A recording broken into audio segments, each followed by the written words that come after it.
Welcome back to एक study point. Friends, जैसे कि आपको पता ही है, हम बात कर रहे हैं पब्लिक एडमिनिस्ट्रेशन के बारे में।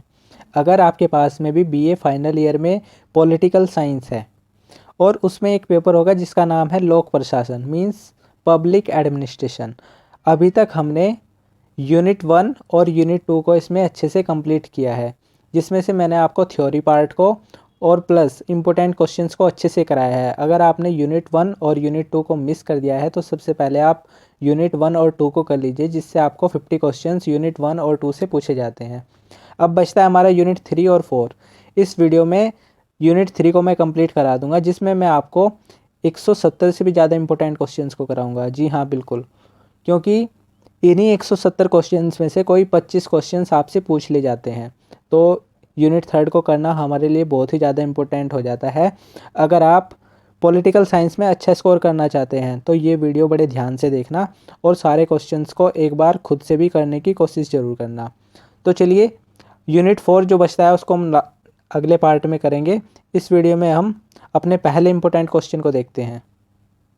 इसमें हमारा फर्स्ट क्वेश्चन कहता है, मुख्य कार्यपालिका का औपचारिक तथा वास्तविक रूप पाया जाता है। अगर हम बात करें मुख्य कार्यपालिका के बारे में, जिसको चीफ एग्जीक्यूटिव कहते हैं, जो कि प्रशासन पर नियंत्रण निर्देशन सारे काम करता है, कौन? चीफ एग्जीक्यूटिव मींस मुख्य कार्यपालिका। तो क्वेश्चन में कहा गया है कि औपचारिक रूप तथा वास्तविक रूप पाया जाता है। तो कहाँ कहाँ पर? ब्रिटेन में, जापान में, भारत में, तीनों देशों में पाया जाता है। सेकंड क्वेश्चन कहता है, किस देश में संसदीय कार्यपालिका पाई जाती है? तो भारत में। आपको पता होगा, भारत में संसदीय कार्यपालिका पाई जाती है।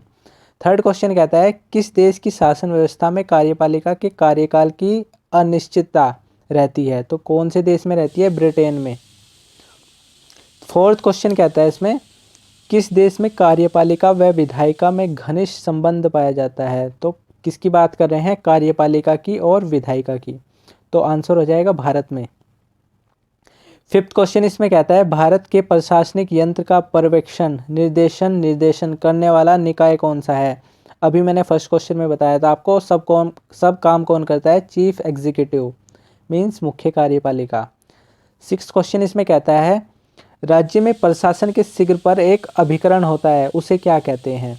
तो राज्य के शीर्ष पर, मतलब जो प्रशासन को कंट्रोल करता है, तो कौन करता है? मुख्य कार्यपालिका, चीफ एग्जीक्यूटिव।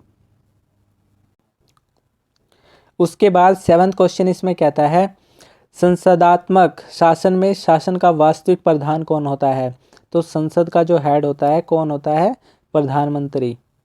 तो प्रधानमंत्री कौन होता है? शासन का, मतलब जो भी संसद के जितने भी कार्य होते हैं तो किसकी रजामंदी से होते हैं? प्रधानमंत्री जी की।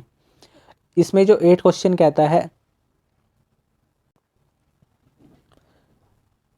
मुख्य कार्यकारी कठिनाइयों का अंत करने वाला पर्यवेक्षक तथा आगामी कार्यक्रम का प्रवर्तक होता है। तो यह कथन किसका है? तो इस तरीके से अगर कोई भी कोटेशन दे दी जाती है तो मैंने आपको इसकी शॉर्ट ट्रिक बताई है। हम इसमें से कोई यूनिक वर्ड को छांट लेना होता है। तो हम आपके लिए कोई भी यूनिक वर्ड हो सकता है जो भी आपको ईजी लगे।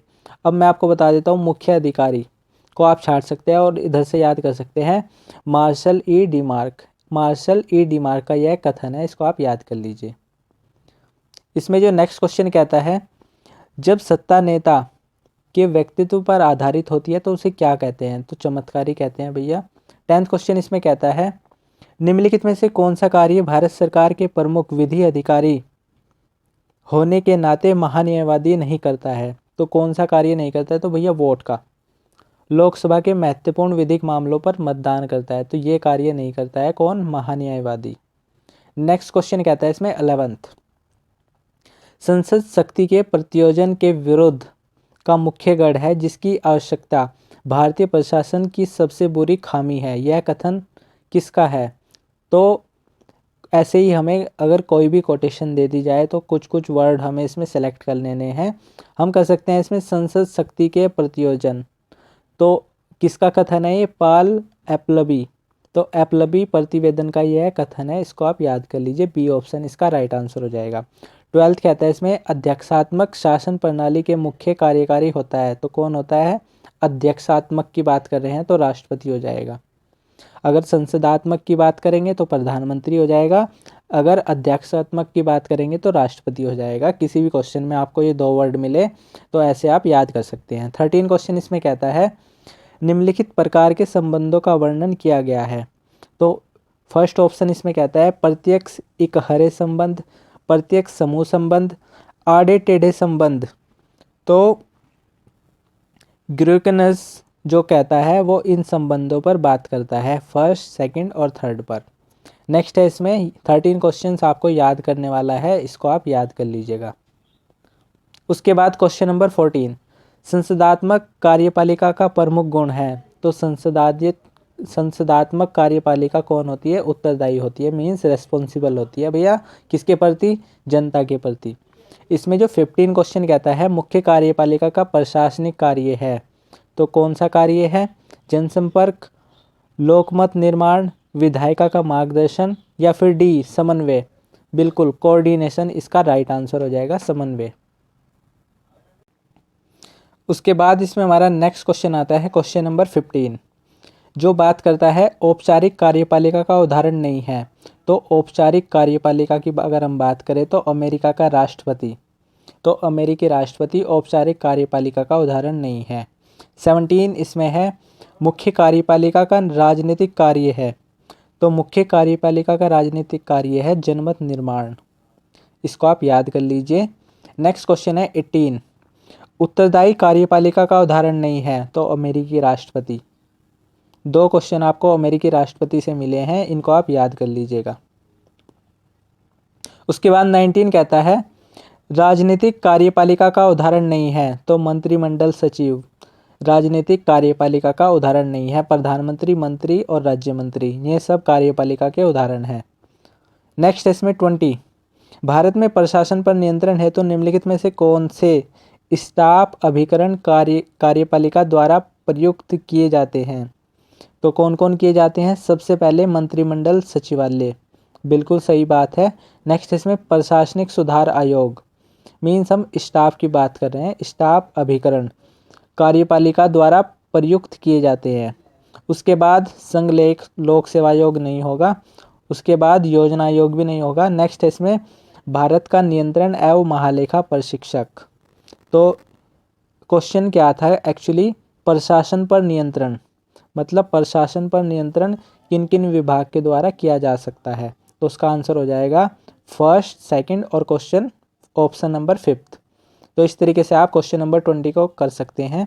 उसके बाद 21, अमेरिकी राष्ट्रपति को सहायता देने वाला निकाय है। तो कौन सा? Bureau of the budget. Question number 21 का आंसर हो जाएगा ए ऑप्शन। 22 इसमें कहता है निम्नलिखित में से कौन सा आज्ञा पत्र, रिट की बात कर रहे हैं हम, भारतीय संविधान के विशेष रूप में निर्देशित नहीं है? तो कौन सा नहीं है? निषेधाज्ञा, बी ऑप्शन इसका राइट आंसर हो जाएगा। 23 कहता है स्टाफ एवलाइन शब्दों को कहाँ से ग्रहण किया गया? तो सैनिक प्रशासन से, डी ऑप्शन इसका राइट आंसर हो जाएगा। कुछ क्वेश्चंस इसमें याद करने वाले हैं, उनको आपको याद करना ही पड़ेगा। नेक्स्ट क्वेश्चन है इसमें 24, कौन सा वक्तव्य सही नहीं है? तो कौन सा नहीं है? स्टाफ आदेश देता है, तो स्टाफ आदेश नहीं देता है, ये आंसर आपका सही हो जाएगा इसमें। क्वेश्चन नंबर 25 कहता है प्रशासनिक कृत्यों पर न्यायिक नियंत्रण इस सिद्धांत से उत्पन्न होता है। तो किससे? विधि का शासन से। 26 कहता है इसमें किसका शाब्दिक अर्थ छड़ी है? तो छड़ी किसका अर्थ है? स्टाफ का। नेक्स्ट है 27, नीति आयोग किसका उदाहरण है? तो भैया स्टाफ का उदाहरण है नीति आयोग।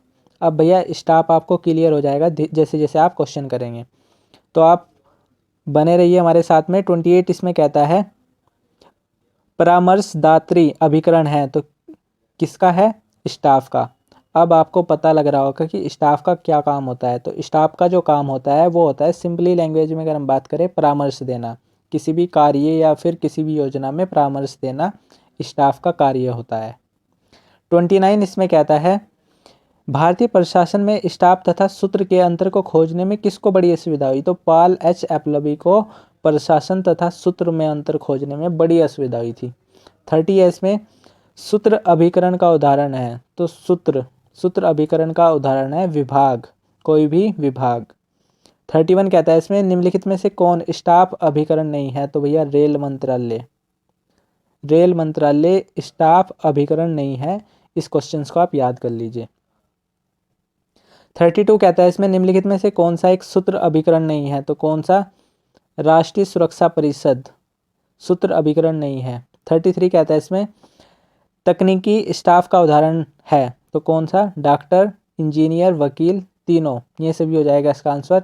34 कहता है स्टाफ का कार्य नहीं है, तो स्टाफ का कार्य नहीं है कार्य को करना, भी मैंने आपको बताया था।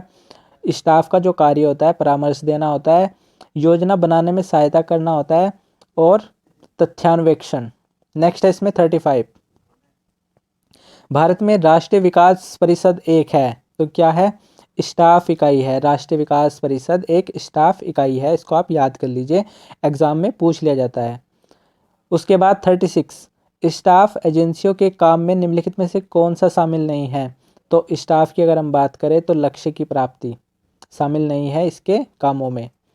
नेक्स्ट है 37, भारत में विभाग को संगठित, पुनर्गठित या समाप्त करने की शक्ति किसके पास है, तो कार्यपालिका के पास में है। कार्यपालिका ही ये सारे काम कर सकती है। उसके बाद 38, निम्नलिखित में से कौन सा नौकरशाही का लक्षण नहीं है, तो जनता के प्रति उत्तरदायी। नौकरशाही में जनता के प्रति कोई उत्तरदायी नहीं होता, बाकी तीनों ऑप्शन हो जाएंगे नौकरशाही के लक्षण है। उसके बाद 39 कहता है इसमें किस राज्य में सर्वप्रथम लोकायुक्त का पद सृजित किया गया, तो वेरी इंपॉर्टेंट क्वेश्चन है फ्रेंड्स। अगर आप किसी भी कॉम्पिटिटिव एग्जाम की तैयारी कर रहे हैं तो उसमें भी पूछ लिया जा सकता है कि लोकायुक्त का पद सबसे पहले कहाँ पर सृजित हुआ था, तो महाराष्ट्र में। वेरी इंपॉर्टेंट क्वेश्चन है, इसको फ्रेंड याद कर लीजिए। 40 में कहता है मैक्स वेबर ने नौकरशाही पर अंकुश लगाने की बड़ी संभावना निम्नलिखित उपायों में देखी, तो किस किस में देखी, अनुबद्धता में, शक्ति पृथक्करण में और प्रतिनिधित्व में, तो सी ऑप्शन इसका आंसर हो जाएगा। 41 कहता है रॉबसन द्वारा नियमों के कितने प्रकार बताए गए, तो 7। रॉबसन ऐसे आप याद कर सकते हैं, रॉबसन में भी सै आ रहा है और सै से ही 7 बनता है, ऐसे आप याद कर सकते हैं। नेक्स्ट है 42, भारत में रेल एक है, तो रेल क्या है, विभागीय उपक्रम है। ऐसे क्वेश्चंस आपको याद करने पड़ेंगे और ऐसे क्वेश्चन पूछ ले जाते हैं, अक्सर ऐसे क्वेश्चन रिपीट भी होते हैं। पूछ लिया जाएगा कि रेल क्या है, तो रेल है एक विभागीय उपक्रम। 43 कहता है इसमें रक्षा विभाग के निर्माण का आधार है, तो रक्षा विभाग के निर्माण का आधार है उद्देश्य। A option is right answer. उसके बाद इसमें है हमारा 44, न्याय विभाग के निर्माण का आधार है, और उसके बाद इस्पात विभाग के निर्माण का आधार है, तो दोनों का जो आधार है वो है प्रक्रिया, तो इसको आप याद कर सकते हैं। 46 इसमें कहता है भारत में विभाग का राजनीतिक अध्यक्ष कौन होता है, तो किसी भी विभाग के जो मिनिस्टर होते हैं उनको मंत्री कहा जाता है।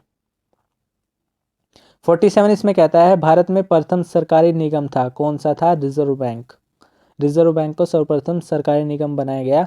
अगर आपको पता है कि रिजर्व बैंक को नेशनलाइज कब किया गया था, राष्ट्रीयकरण कब किया गया था, तो कमेंट बॉक्स में बताना 47 को। नेक्स्ट इसमें 48, निम्नलिखित में से कौन से संवैधानिक आयोग नहीं है, तो कौन कौन से संवैधानिक आयोग नहीं है। अगर मैं आपको बताऊं संवैधानिक का मतलब क्या होता है, वर्ड एक छोटा सा है लेकिन इसका मतलब बहुत ही गहरा है। संवैधानिक का मतलब होता है जो भी हमारे कॉन्स्टिट्यूशन में मेंशन हो, मतलब जिसका कहीं हमारे संविधान में जिक्र किया गया हो, लिखित रूप में पाया गया, उसको हम संवैधानिक बोलते हैं। तो कौन कौन से आयोग नहीं है, मानवाधिकार आयोग हमारे संविधान में लिखित नहीं है, और उसके अलावा योजना आयोग। ऑप्शन सेकंड और थर्ड हमारे संविधान आयोग नहीं है, बाकी फर्स्ट और फोर्थ हमारा आंसर हो जाएगा। नेक्स्ट है इसमें 49, निम्नलिखित में से कौन सा प्रशासन पर नियंत्रण हेतु आम नागरिकों का साधन नहीं है, तो अविश्वास प्रस्ताव। यह काम किसका है, तो कार्यपालिका का है। नेक्स्ट इसमें 50 इसमें कहता है ब्यूरोक्रेसी शब्द फ्रांसीसी भाषा के किस शब्द से बना है, तो भैया ब्यूरो शब्द से। क्वेश्चन में इसका आंसर छुपाया है, इसको आप देख सकते हैं। 51 कहता है इसमें प्रश्नकाल जो कि प्रशासन पर नियंत्रण करने का अचूक सत्र है, निम्नलिखित में से किस संस्था द्वारा प्रयोग में लाया जाता है, तो व्यवस्थापिका द्वारा। 52 कहता है निम्नलिखित में से कौन सा निगम भारत से संबंधित नहीं है, तो भैया प्रतिरक्षा पूर्ति निगम इस क्वेश्चंस को आप याद कर लीजिए, ऐसे क्वेश्चंस पूछ ले जाते हैं। उसके बाद 53 कहता है प्रबंध के कार्यानुमान का सिद्धांत किसने दिया? तो भैया टेलर ने दिया। इस क्वेश्चंस को भी आप याद कर लीजिए, कुछ क्वेश्चंस याद करने वाले मिलेंगे इसमें। उसके बाद 54 कहता है लोक कल्याणकारी राज्यों के निर्माण कार्यों की अधिकता तथा संचार के विकास के कारण ही उपयोगिता बढ़ी है, उसे क्या कहा जाता है? तो कहा जाता है स्थानीय कार्यालय। नेक्स्ट है इसमें 55 विशेषज्ञों की एक समिति जिसे स्वेच्छा से सलाह देने के लिए कहा जाता है, तो सलाह देने वाली समिति को क्या कहा जाता है? तो सलाहकार समिति कहा जाता है। उसके बाद 56 वर्तमान समय में नौकरशाही का प्रयोग किस संदर्भ में किया जाता है? तो भैया नौकरशाही का प्रयोग किस संदर्भ में किया जाता है? तो भैया दोषपूर्ण प्रशासनिक संस्थाओं के, तो मीन्स प्रशासनिक संस्थाओं को हीन भावना की दृष्टि से भी देखा जाता है।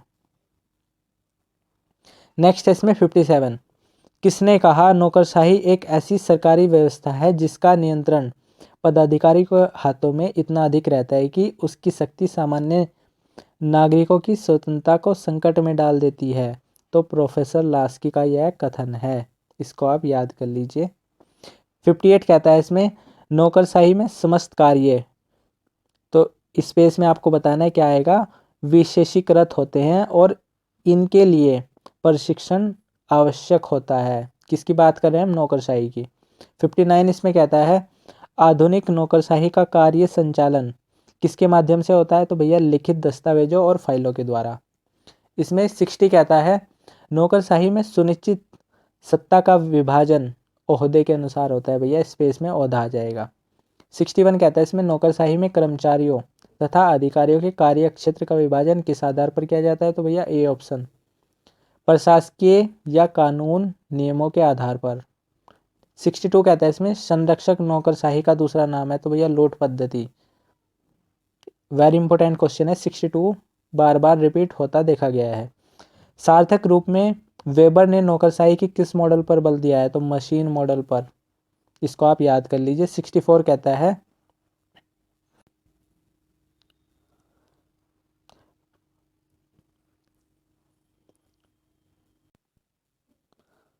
प्रस्तुत प्रोफेसर वेबर यह देखना चाहता है संगठनों में व्याप्त आधुनिक जटिलतम, स्पेस में आपको बताना है का विस्तार कहाँ तक किया जा सकता है? तो स्पेस में आएगा समस्याओं के समाधान। 65 कहता है इसमें नौकरशाही की बुराइयों में निम्नलिखित में से कौन सी बुराई सत्यता को प्रकट करती है?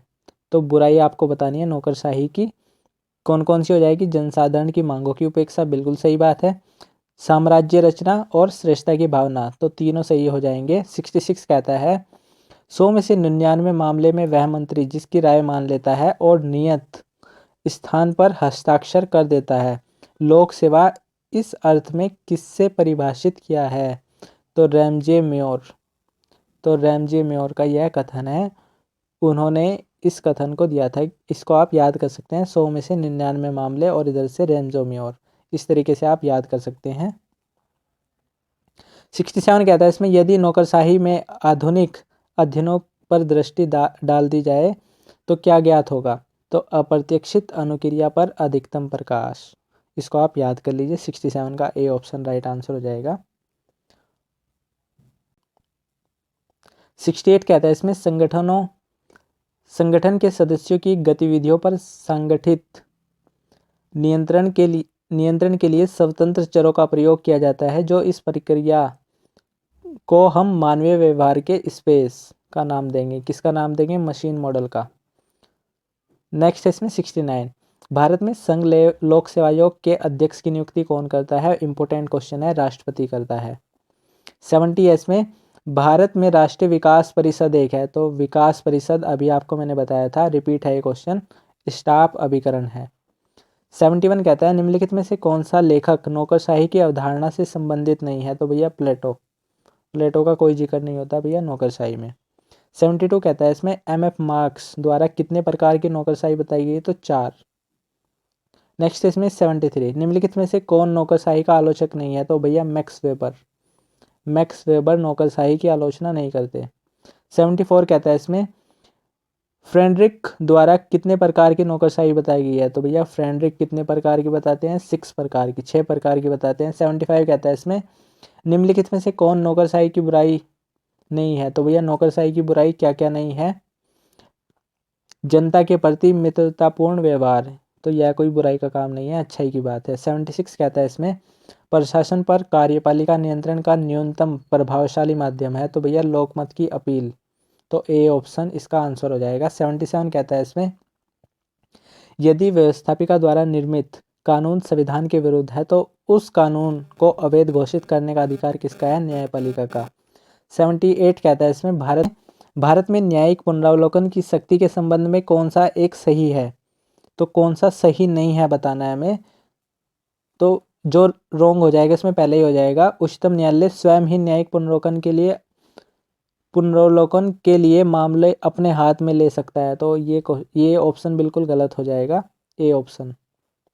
उसके बाद 79 जन प्रत्योजन लिखित रूप में होता है, उसे कहते हैं, क्या कहते हैं भैया? औपचारिक प्रत्योजन।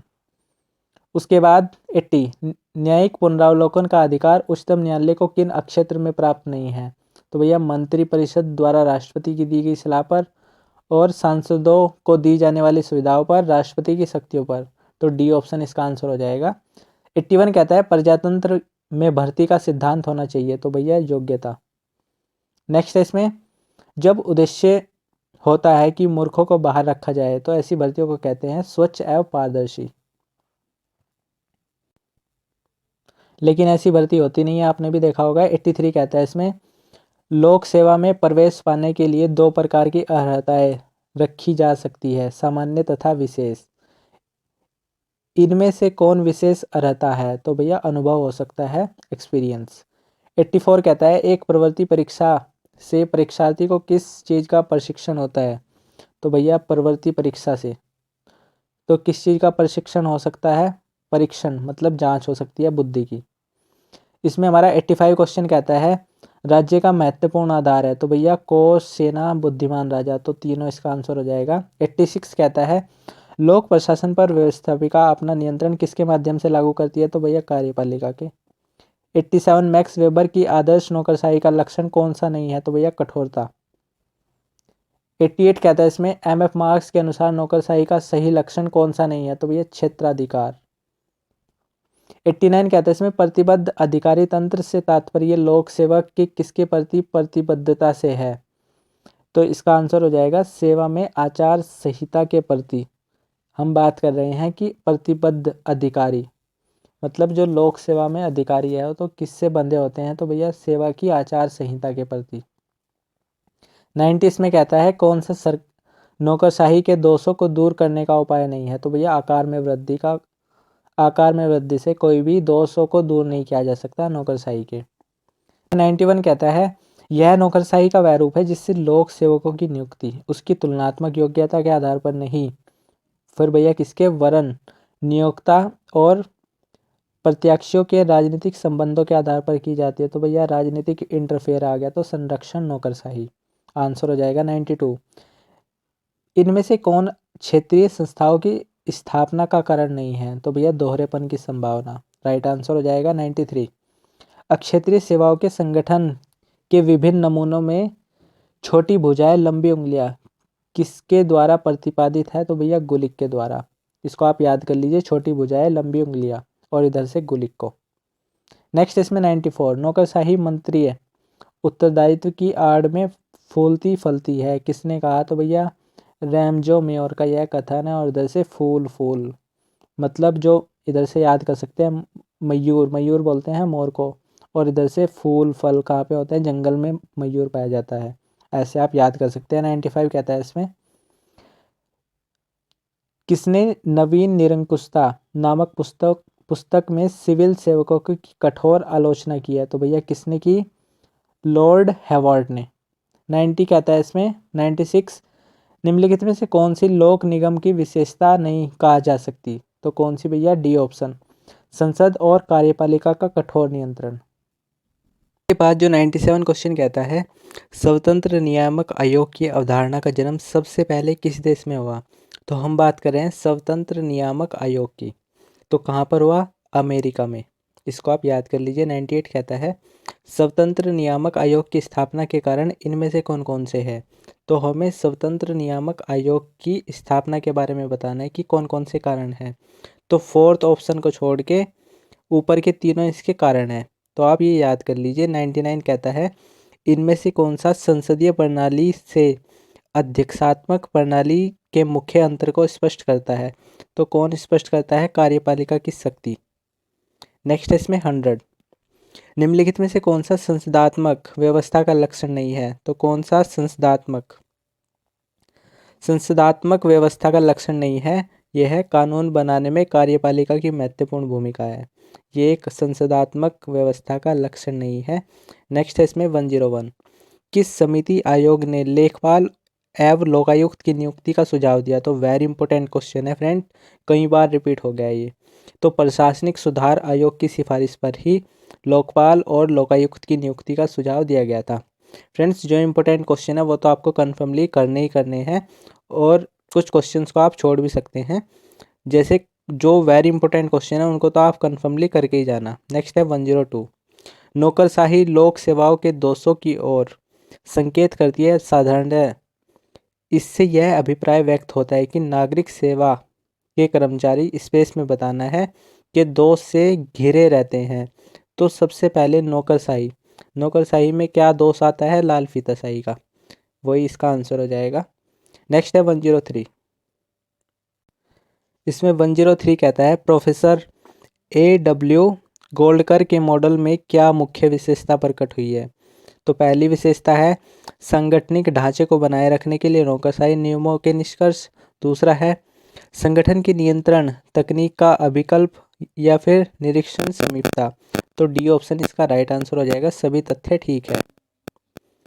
104 इसमें कहता है प्रोफेसर P सेल्जनिक ने अपने मॉडल में कौन सी मुख्य बात स्पष्ट प्रकट की है, मतलब कौन सी बातों का उन्होंने ध्यान रखा है। तो इसका भी डी ऑप्शन राइट हो जाएगा, तीनों बातें एकदम सही है। 105 कहता है नौकरशाही में निर्णय तकनीकों के लिए किसका सहारा लिया जाता है। तो नौकरशाही में निर्णय तकनीकों के लिए विभागीकरण का सहारा लिया जाता है। 106 इंपॉर्टेंट क्वेश्चन है, सामान्य स्टाफ का उदाहरण है। ऐसे क्वेश्चंस पूछ ले जाते हैं। सामान्य स्टाफ का उदाहरण बताना है आपको। प्रधानमंत्री कार्यालय, कैबिनेट सचिवालय, संगठन तथा समिति संभाग या फिर तीनों। तो ये सभी इसका राइट आंसर हो जाएगा। इसमें 107 वेरी इंपॉर्टेंट क्वेश्चन है, निम्नलिखित में से कौन एक संवैधानिक संस्था है। अभी मैंने आपको बताया था संवैधानिक संस्था क्या होती है, जो हमारे कॉन्स्टिट्यूशन में जिसका जिक्र होता है। तो संघ लोक सेवा आयोग का आर्टिकल भी है, कमेंट बॉक्स में बताना कि कौन से आर्टिकल में संघ लोक सेवा आयोग के बारे में बात की गई है। 108 कहता है अधिकांश विद्वानों ने विभागीय संगठन का सर्वोत्तम आधार किसको माना है। तो कार्य को माना है। ए ऑप्शन राइट आंसर हो जाएगा। इसमें 109 कहता है निम्नलिखित में से कौन सा वक्तव्य गलत है। तो डी ऑप्शन इसमें गलत है, विभाग केवल आकार के आधार पर भिन्न होते हैं। तो ये ऑप्शन गलत हो जाएगा। 110 कहता है एक और तो वह न्यायपूर्ण, समक्ष एवं कार्यकुशल भी, साथ ही अनुत्तरदायी और अधिकारयुक्त भी। यह किसके बारे में कहा गया है। तो अभिभावक नौकरशाही के बारे में यह कहा गया है। तो 111 कहता है इसमें नौकरशाही के दोष दूर करने के लिए कौन सहायक है। तो सत्ता का विकेंद्रीकरण, प्रदत्त व्यवस्थापन में कमी, शिकायत निवारण व्यवस्था का निर्माण या फिर तीनों। तो ये सभी इसका आंसर हो जाएगा। 112 कहता है इसमें नौकरशाही व्यवस्था में आकार एवं कार्य की मात्रा में कोई संबंध नहीं होता, यह कहलाता है। तो पार्किंसन नियम कहलाता है कि नौकरशाही व्यवस्था में आकार एवं कार्य की मात्रा में कोई संबंध नहीं होता। तो इसको पार्किंसन नियम कहते हैं। वेरी इंपॉर्टेंट क्वेश्चन है 112, इसको आप याद कर लीजिए। उसके बाद 113 कहता है लोक सेवकों के प्रशिक्षण के उद्देश्य पर विचार करने के लिए 1944 में कौन सी समिति बनाई गई थी। तो इम्पोर्टेंट क्वेश्चन है, एसिटन समिति बनाई गई थी 1944 में। इम्पोर्टेंट क्वेश्चन है, याद कर लीजिए। 114 कहता है योग्यता नौकरशाही की विशेषता नहीं है। तो रूढ़िवादी प्रकृति योग्यता नौकरशाही की विशेषताएं नहीं है। लूट प्रथा का संबंध है। तो लूट प्रथा किस देश से संबंध रखती है। तो अमेरिका से। 116 कहता है इसमें FM मार्क्स के अनुसार निम्नलिखित में से कौन नौकरशाही का प्रकार नहीं है? तो भैया अभिजन नौकरशाही FM मार्क्स के अनुसार कोई भी प्रकार नहीं है नौकरशाही का। 117 कहता है इसमें स्वतंत्र नियामक आयोग की कौन कौन सी विशेषताएं नहीं है? तो स्वतंत्र नियामक आयोग का जब भी जिक्र आएगा तो सबसे पहले तो इसमें अमेरिका को याद रख लेना है। उसके बाद कौन सी विशेषताएं नहीं है? तो भैया बी ऑप्शन, इसके निर्णयों पर राष्ट्रपति विशेषाधिकार का प्रयोग कर सकते हैं। उसके बाद आता है 118, निम्नलिखित वर्षों में से किस वर्ष में लोकपाल विधेयक संसद में प्रस्तुत नहीं किया गया था? तो 1978 में लोकपाल विधेयक संसद में प्रस्तुत नहीं किया गया था। इंपॉर्टेंट क्वेश्चन भी है इसमें 118, इसको भी आप याद कर लीजिए। 119 कहता है निम्नलिखित विशेषताओं का संबंध है। तो इसमें 4 विशेषताएं दे दी गई है, अब बताना है। शीर्ष में बोर्ड होता है, दूसरा मिश्रित प्रकृति के कार्य करते हैं, फिर मुख्य कार्यपालिका से स्वतंत्र होते हैं, उसके बाद वित्तीय साम्यताएं होती है। तो भैया किसकी बात कर रहे हैं हम? स्वतंत्र नियामक आयोग की। नेक्स्ट है इसमें 120 जो कहता है प्रथम स्वतंत्र नियामकीय आयोग की स्थापना हुई। तो 1857 में, जब भारत में पहला स्वतंत्रता संग्राम चल रहा था उस टाइम पर वहाँ पर स्वतंत्र नियामक आयोग की स्थापना हो चुकी थी। कहाँ पर? अमेरिका में। नेक्स्ट है इसमें 121 लोक उद्यमों का प्रबंध किस प्रकार के संगठन द्वारा किया जाता है? तो भैया संयुक्त पूंजी कंपनी, संचालन ठेका, लोक निगम या फिर तीनों, इन सभी के द्वारा किया जाता है। उसके बाद आता है इसमें 122 निम्नलिखित विशेषताओं का संबंध है। तो विशेषताएं दे दी गई है आपको 4, सार्वजनिक स्वामित्व, मंडल द्वारा प्रबंध, तीसरा इसमें प्रशासकीय साम्यता, नेक्स्ट इसमें वित्तीय साम्यता। तो किसके बारे में बात कर रहे हैं भैया? लोक निगम के बारे में। तो आप चारों ऑप्शन को ध्यान से पढ़ना, उसके बाद ही आंसर करना। तो इसका आंसर हो जाएगा लोक निगम। 123 कहता है लोक निगम का निम्नलिखित में से कौन सा गुण नहीं है? तो लोक निगम का गुण नहीं है बताना है। तो निगम जो होता है वो लचीलापन भी होता है, व्यापारिक क्षमता भी रखता है और नई प्रशिक्षण का अवसर भी देता है। तो ए ऑप्शन इसका आंसर हो जाएगा। सरकार एवं नियम के मध्य बेहतर सहयोग। तो सरकार एवं निगम के मध्य बेहतर सहयोग, इसका आंसर हो जाएगा। यह इसका गुण नहीं है, किसका? लोक निगम का। 124 इसमें कहता है सरकारी विभाग एवं लोक निगम में भिन्नता है। तो क्या क्या भिन्नता है? इसमें कानूनी स्थिति में और इसके लेखा प्रशिक्षण में, इसकी साम्यता में। तो इन सभी, ये सभी इसका आंसर हो जाएगा। 125 कहता है इसमें इलेक्ट्रॉनिक्स विभाग के संगठन का आधार है। तो भैया प्रक्रिया, बी ऑप्शन राइट आंसर हो जाएगा। 126 इसमें वेरी इंपॉर्टेंट क्वेश्चन है फ्रेंड्स, कई बार पूछ लिया गया है। पहला इसमें स्वतंत्र नियामक आयोग। तो भैया स्वतंत्र नियामक आयोग सूत्र अभिकरण है, इसको आप याद कर लीजिए। उसके बाद बात की है मंत्रिमंडल समितियां। तो मंत्रिमंडल जो समितियां होती है वो स्टाफ, मतलब एक तरीके से कुछ काम नहीं करती है, सिर्फ क्या करती है? कोऑपरेट करती है, मतलब अपनी राय देती है। वो हो जाएगा स्टाफ अभिकरण। उसके बाद प्रशासन ब्यूरो, सी में प्रशासन ब्यूरो क्या होगा? सहायक अभिकरण होगा। उसके बाद लेखा क्या होगा? तो लेखा भी एक सहायक अभिकरण ही होगा। उसके बाद 127 कहता है निम्नलिखित विशेषताओं का संबंध है। तो ऐसे आपको 4 विशेषताएं दे दी गई है, उसके बाद आपको इसका आंसर बताना है। इसमें जो पहली विशेषता है वो कहती है यह प्रशासकीय संगठन की मूलभूत इकाई है, यह प्रशासन सोपान के शिखर पर है, प्रमुख कार्यकारी और इसके मध्य कोई नहीं होता। फोर्थ है इसमें यह प्रमुख कार्यकारी के प्रति उत्तरदायी होती है। तो किसकी बात कर रहे हैं भैया? विभाग की बात कर रहे हैं। 128 इसमें कहता है, वेरी इजी क्वेश्चन है, उद्देश्य, प्रक्रिया, व्यक्ति एवं प्रदेश आधार है किसका? संगठन एवं विभाग दोनों का। उसके बाद क्वेश्चन नंबर 129 कहता है इनका संबंध उन प्राथमिक उद्देश्यों से है जिनके लिए सरकार बनाई जाती है। तो एल डी वाइट का यह कथन है। उन्होंने किसके बारे में कहा है? तो सूत्र अभिकरण के बारे में यह बात कही गई है कि इनका संबंध उस प्राथमिक उद्देश्य से है जिनके लिए सरकार बनाई जाती है। नेक्स्ट है इसमें 130 भारत में लेखांकन एवं अंकेशन को पृथक किया। तो कब किया गया? 1976 में। तो लेखांकन एवं अंकेशन को पृथक किया गया था 1976 में। 131 कहता है निम्नलिखित में से कौन सा स्टाफ कार्य नहीं है। तो स्टाफ का जो कार्य नहीं है वह है प्रत्यक्षतः जनता की सेवा। नेक्स्ट है इसमें 132 निम्नलिखित में से कौन सहायक अभिकरण है। तो सहायक अभिकरण कौन कौन से है, संघ लोक सेवा आयोग और केंद्रीय लोक निर्माण विभाग। तो ए और सी इसका आंसर हो जाएगा। 133 कहता है इसमें अंकेक्षण प्रशासन पर नियंत्रण का कौन सा साधन है। तो भैया विधायी नियंत्रण का। नेक्स्ट है इसमें 134 शून्यकाल प्रशासन पर नियंत्रण का साधन है।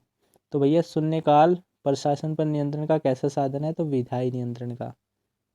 135 कहता है निम्नलिखित में से कौन प्रशासन पर विधायी नियंत्रण की तीव्रता कम कर देता है। तो भैया प्रदत्त व्यवस्थापन, दलगत राजनीति, विधायकों का उदासीन दृष्टिकोण, ये सभी। तो तीनों इसका आंसर हो जाएगा। 186 इसमें वेरी इंपॉर्टेंट है, इसको आपको करना ही है। ये कहता है अभिभावक नौकरशाही। तो अभिभावक नौकरशाही कहाँ पर है, तो भैया चीन में है। उसके बाद जातीय नौकरशाही। तो जातीय नौकरशाही कहाँ पर है, रोमन साम्राज्य में। उसके बाद संरक्षण नौकरशाही, तो भैया अमेरिका में है। नेक्स्ट है योग्यता आधारित नौकरशाही, तो ये है ब्रिटेन में। एक बार आप इसको खुद से भी पढ़ना और याद हो जाएगा आपको। नेक्स्ट है एक्सन कहता है नौकरशाही के संबंध में मैक्स वेबर का दृष्टिकोण प्रभावित था। तो किससे था, समाज शास्त्रीय दृष्टिकोण से। उसके बाद 138 कहता है 3E प्रभावशीलता, कुशलता और मितव्ययता सतहतः ध्वनीय है। तो इसका आंसर होगा नव सार्वजनिक प्रबंध से। तो सी ऑप्शन इसका आंसर हो जाएगा। 139 कहता है वेरी इंपॉर्टेंट क्वेश्चन है, कई बार पूछ लिया गया है। पुलिस राज्य का अर्थ है, तो ऐसे राज्य से जो केवल नकारात्मक कार्य करता है, जहाँ ऐसे कार्य हो गए वहीं ज़्यादा पुलिस की जरूरत पड़ेगी। सिंपल सी बात है। 140 कहता है निम्नलिखित में से कौन नौकरशाही की विशेषता नहीं है। तो डी ऑप्शन अधिकारियों का सकारात्मक दृष्टिकोण, यह नौकरशाही की विशेषता नहीं है। नेक्स्ट है इसमें 141 संचार दो या दो से अधिक व्यक्तियों के तथ्य, विचारों, सम्मतियों अथवा भावनाओं का पारस्परिक आदान प्रदान है। यह कथन किसका है, तो न्यूमैन और समर का यह कथन है। इसको भी आप याद कर सकते हैं कोटेशन को। नेक्स्ट है 142 विभाग का अध्यक्ष यदि एक बोर्ड है तो उसे कहते हैं प्रशासनिक बोर्ड।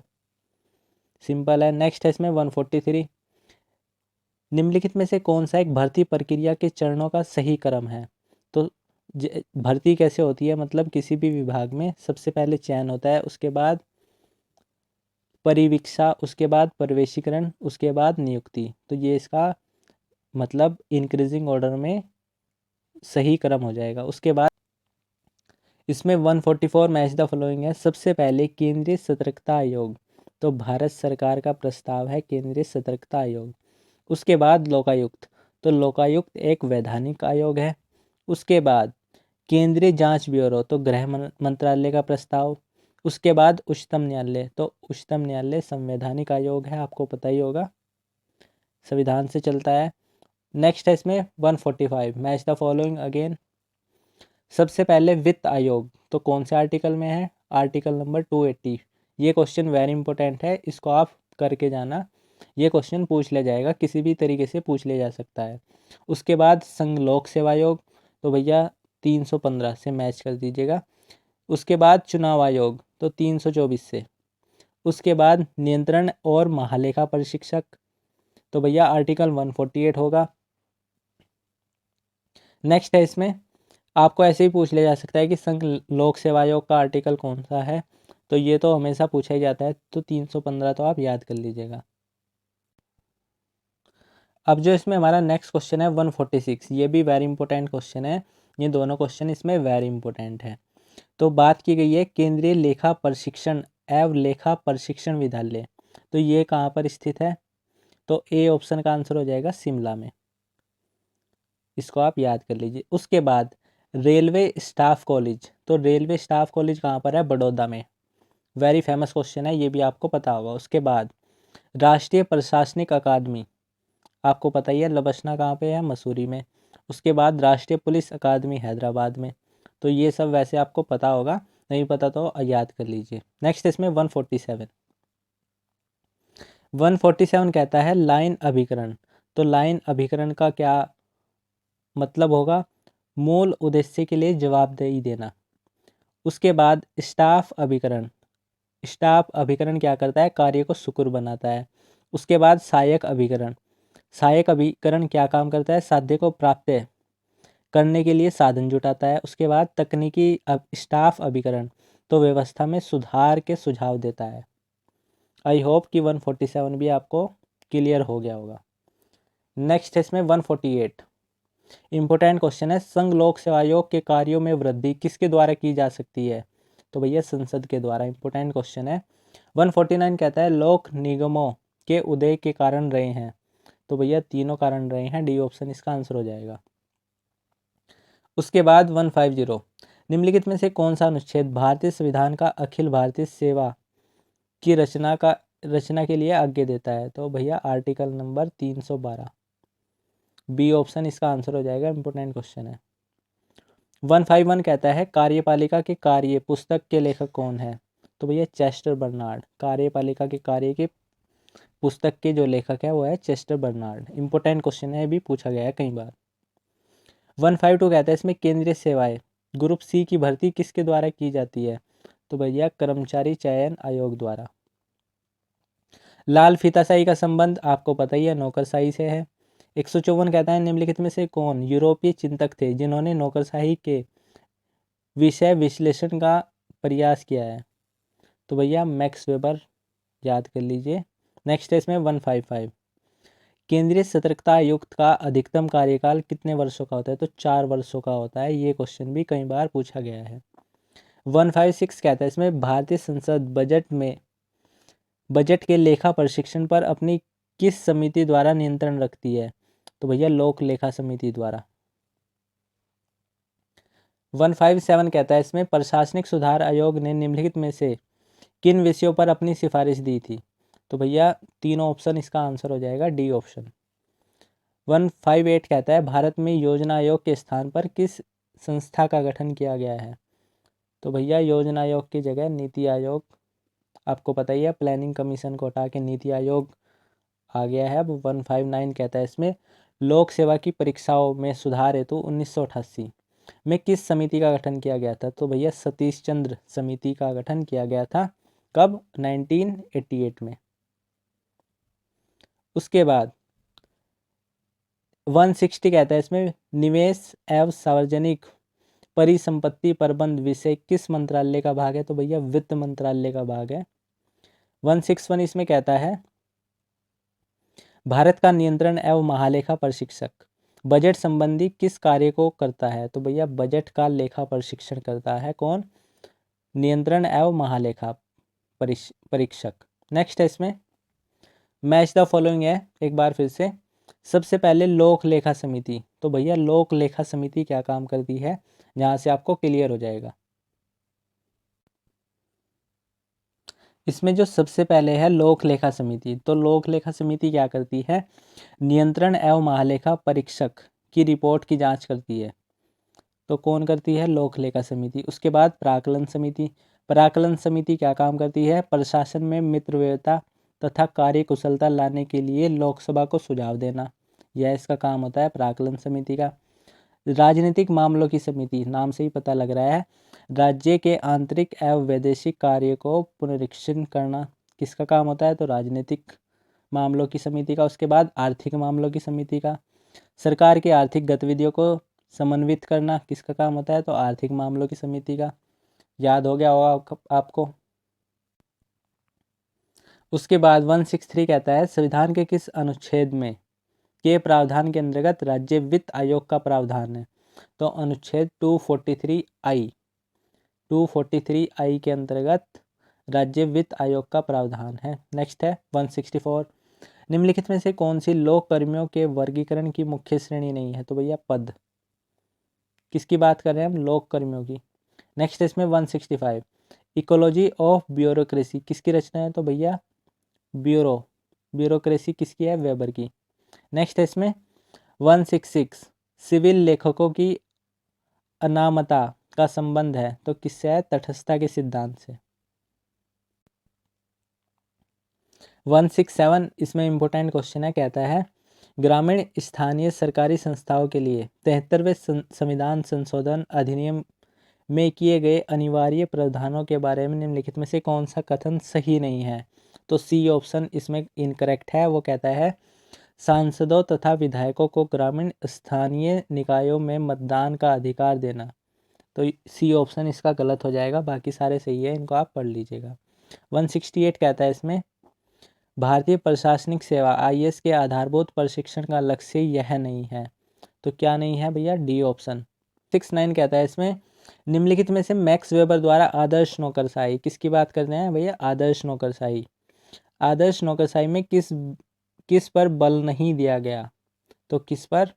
नियम और मानक परिस्थितियों के अनुसार निर्धारित होते हैं। 170 इसमें कहता है निम्नलिखित में से किसने नौकरशाही की आलोचना एक संगठन जो अपनी त्रुटियों से सीख लेकर अपने व्यवहार में संशोधन नहीं कर सकता के रूप में की है? तो किसने की है? तो भैया एम क्रोजियर का यह कथन है। नेक्स्ट है इसमें लाल फीताशाही को किसने नौकरशाही का अनिवार्य दोष बताया है? तो भैया अभी तक तो पढ़ रहे थे हम लाल फीताशाही किससे रिलेटेड है? तो भैया नौकरशाही से रिलेटेड है। और अनिवार्य दोष किसने बताया? तो वॉल्टर बेजहॉट। इंपॉर्टेंट क्वेश्चन है फ्रेंड्स, याद कर लीजिएगा इसको। इसमें हमारा लास्ट क्वेश्चन है ग्रेप वाइन शब्द किससे संबंध है? तो किससे संबंध है भैया? संचार से। तो फ्रेंड्स इस तरीके से हमने आज 172 क्वेश्चन को डिस्कस किया है। अगर आप ये हमारे जो जितने भी 4 पार्ट में आपको कराऊंगा, अगर आप इनको अच्छे से देख लेते हैं तो श्योरली आपके 100 में से 90+ क्वेश्चंस इन्हीं में से ही आएंगे। तो फ्रेंड्स ये वीडियो आपके लिए बहुत ही ज़्यादा इंपॉर्टेंट हो जाता है। अगर आपको हमारी इस वीडियो से थोड़ी भी हेल्प मिलती है तो वीडियो को लाइक ज़रूर करना और इस वीडियो को अपने फ्रेंड के साथ में भी शेयर करना।